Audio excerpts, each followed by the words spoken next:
Good morning, student.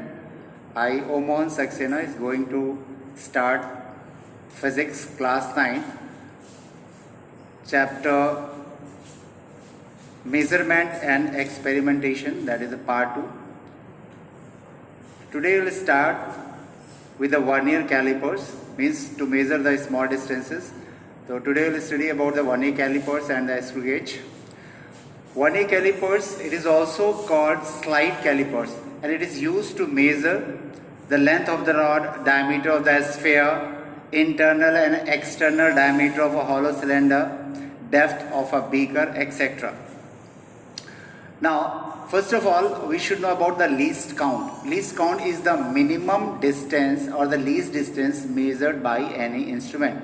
So in the case of vernier calipers, the least count is the ratio of the value of one main scale division to the total divisions on the vernier scale. So that the vernier calipers consist of two scales, that is one is the main scale, another is the vernier scale, and the vernier scale slides over the main scale. So the value of one division of main scale is 1 millimeter, and the total number of division on the vernier scale is 10. So the least count will be equal to 0. That is 1 millimeter, that is the least count, that is a 1 millimeter upon 10, and that makes 0.1 centimeter divided by 10, that makes 0.01 centimeter. This is the least count in the case of vernier calipers. Now zero error. Zero error means normally when the two jaws of the vernier calipers are together, they join together, then the zero mark of the vernier scale coincides with the zero mark of the main scale. But in some cases, because of some defect in the instrument, when the jaws join, the zeros are not coincides. So in that case, there are two kinds of error. One is known as a positive zero error and another is known as a negative zero error. Now the positive zero error means when the jaws are together, and if the zero mark of the vernier scale is on the right side, means suppose if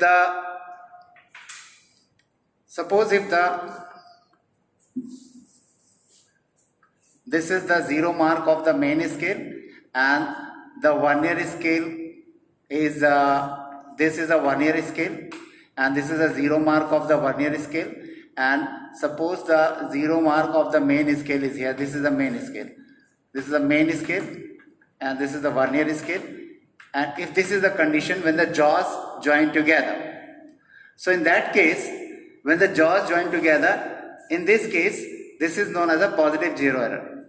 Now how to calculate the positive zero error? Now suppose when this is the condition, then we see that which division of vernier scale coincide with any division of the main scale.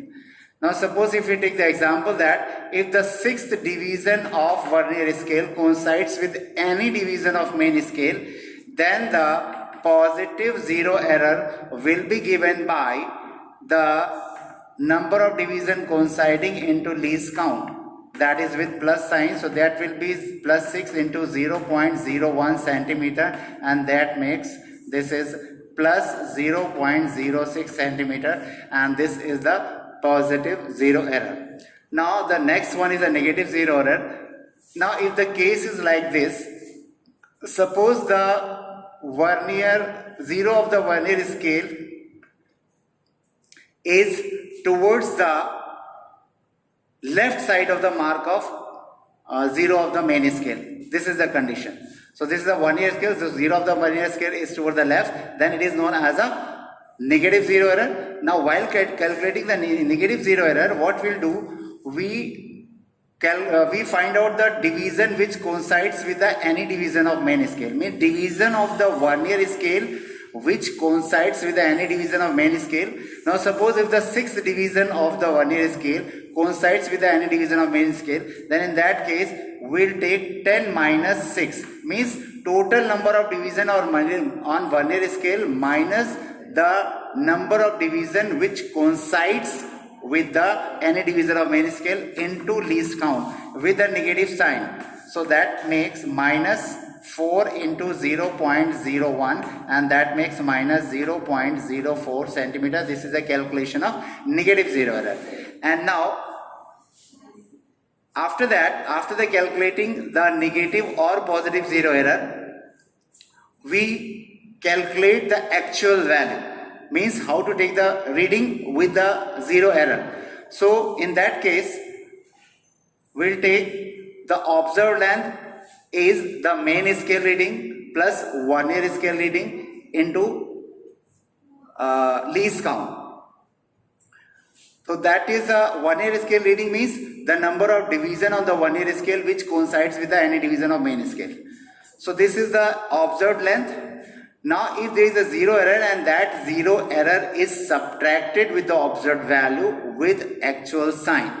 So this is the basic formula that suppose this is a main scale and this is the zero mark of main scale, and if it is a vernier scale, suppose like that, this is the vernier scale, then we calculate the number of divisions which are, suppose 0 of the vernier scale is here and there are some divisions over here like that. So we calculate the value is, means this is the 0.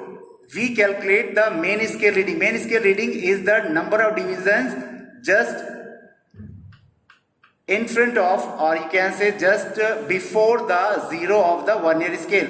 So this reading will be of the main scale, suppose, and the least count of the main scale is 1 millimeter. So if there are three division 1, 2, 3 just before this 0, so the main scale reading will be 3 mm or it is 0.3 centimeter. So this is the main scale reading, and suppose the number of divisions, suppose 4th division coincides, 4th division of vernier scale coincides with any division, then the vernier scale reading will be equal to 4 into least count. That makes 4 into 0.01 and that will be 0.04 centimeter. So the observed length will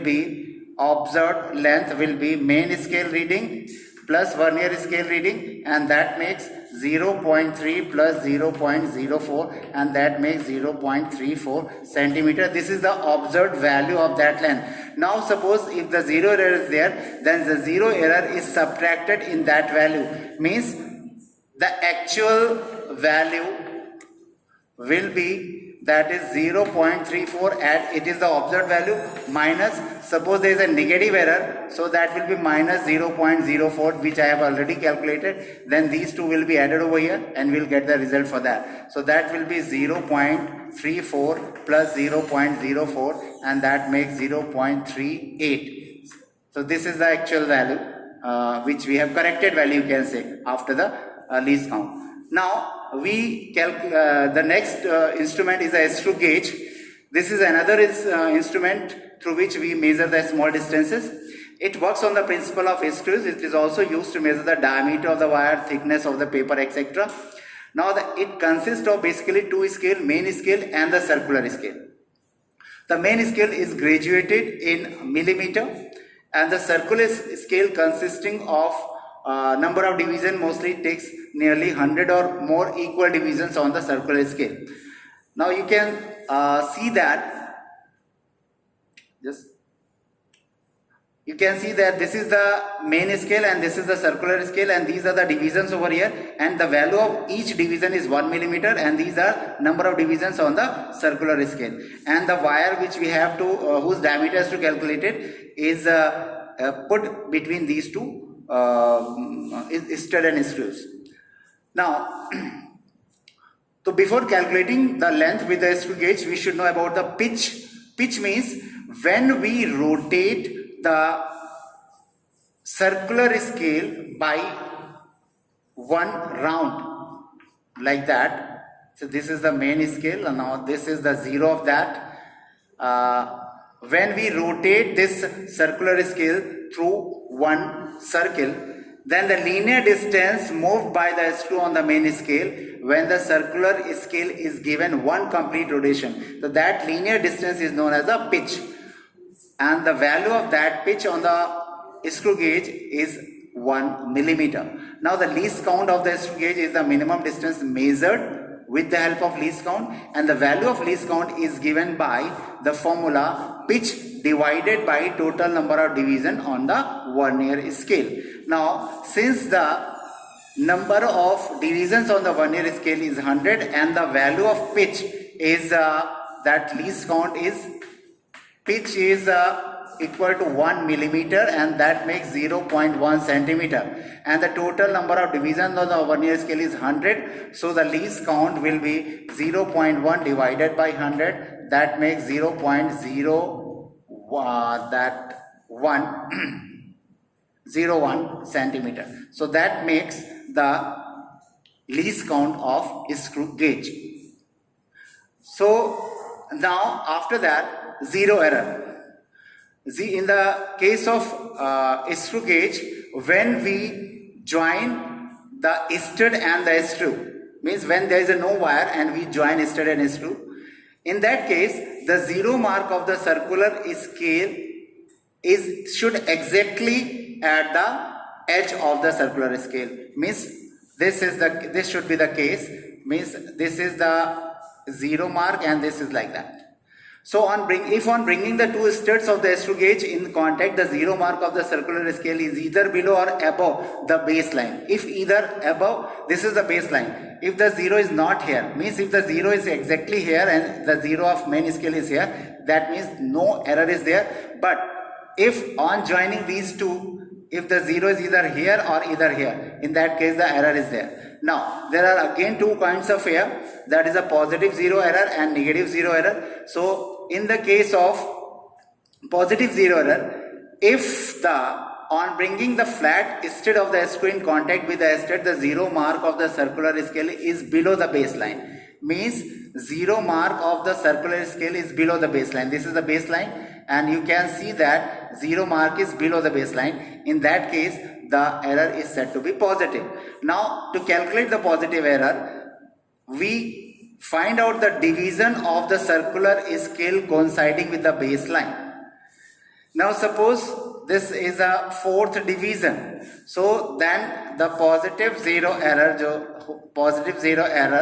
will be equal to 4 into with the plus sign into least count. So that makes 0.001, that means plus 0.004 centimeter. This is the least calculation of positive zero error. Similarly, in the case of negative zero error,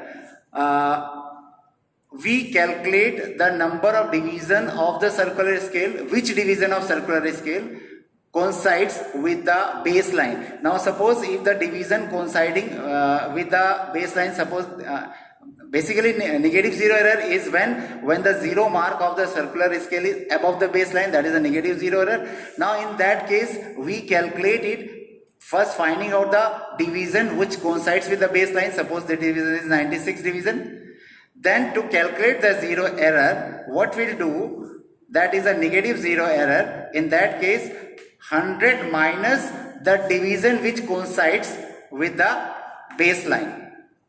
So it will become again 4 and this is the result with the negative sign. We put the negative sign over here. So this is the calculation of negative and positive zero error. After that we have to find the diameter, how to calculate the diameter with the help of screw gauge. For that we will take the main scale reading plus circular scale reading multiplied by the least count. So what is the main scale reading? Main scale reading is the reading of the main scale just before the circular head. This is called the circular head. Now you can see here, this is the circular head, and suppose this is a zero of the baseline. Suppose 1 division, 2 division, 3 division and 4th is not visible. So only 3 division visible. So the value of main scale or the main scale reading will be 1, 2, 3, that is 3 millimeter. So that makes 0.3 centimeter is the reading of main scale. Now after that we find out which division of the circular scale coincides with the baseline. Now suppose 6th division, this is the 6th division which coincides with the baseline. So in that case the value of circular scale reading will be 6 multiplied by least count, that is 6 into 0.001, that makes 0.006 centimeter. So this is the reading of circular scale. Now the observed diameter of that particular wire, so the diameter will be given by main scale reading plus circular scale reading. So the main scale reading is suppose 0.3 and circular scale reading is 0.006. So that makes it 0.306 centimeter. So that is the observed value, observed diameter of that wire. Now if is there any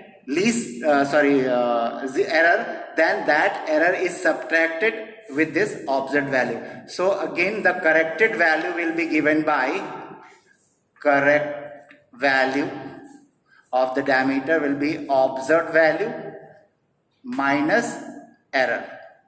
So error is always put with sign. Suppose the observed value comes out to be 0.306 and the error is that is, suppose it is a negative error, so minus 0.00 suppose 4 is there, then it will be added, minus minus plus will be there. Now if it is a positive 0 error, then it will be subtracted.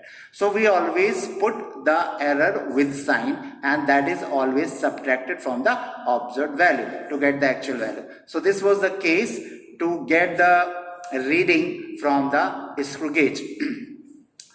Now the next one is a simple pendulum. Simple pendulum is an arrangement in which a heavy point mass means it has no dimensions. We do not consider the radius of that. We do not take the length in comparison to the thread with which it is suspended. So it is a heavy point mass, which is also known as a bob, suspended from a rigid support by the massless and inextensible string.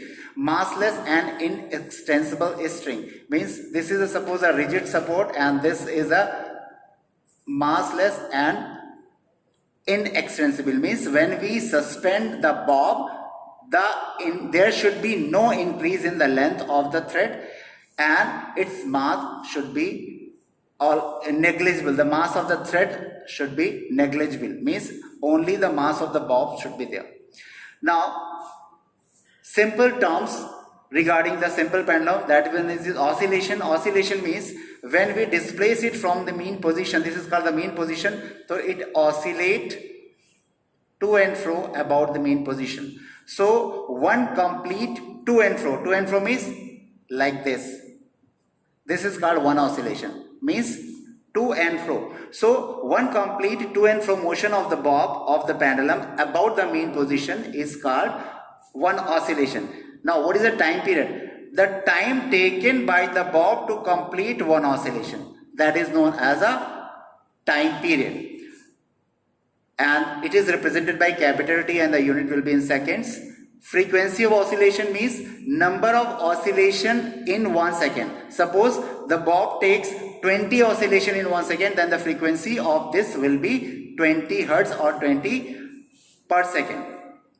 Now after that, the next is amplitude. Amplitude is the maximum displacement of the bob from the mean position. So this distance, maximum displacement from the mean position, that is known as the amplitude. Since it is a distance, so its SI unit will be taken as in meter. Now the effective length of the pendulum. Effective length of the pendulum is the length of the thread. It is means basically theoretically we always take it like that, but experimentally we take a small sphere or the bob you can say. So in that case the effective length will be the length of the thread plus the radius of the bob, means it is the distance between the point of suspension and point of oscillation. This is the effective length. So in the case of when we perform the experiment in the lab, then this effective length will be L plus R.